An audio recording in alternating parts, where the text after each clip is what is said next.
പൊതുവെ എല്ലാവരും ചോദ്യമാണ് ഹൗ ടു മാനേജ് സ്ട്രെസ്.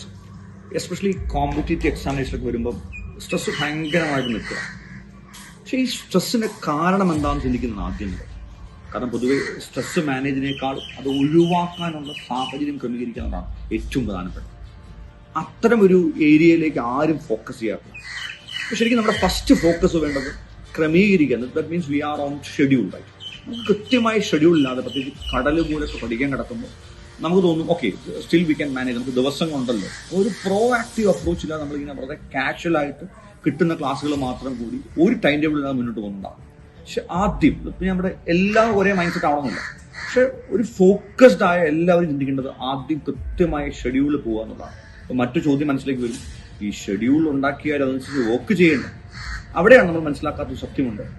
ചില സമയത്ത് ഷെഡ്യൂൾ ഉള്ളത് കൊണ്ടാണ് കുറച്ചെങ്കിലും നമ്മൾ ഇമ്പ്രൂവ് ചെയ്യുന്നത്. ഷെഡ്യൂൾ എപ്പോഴും ഗുണമായി ചെയ്യുള്ളൂ.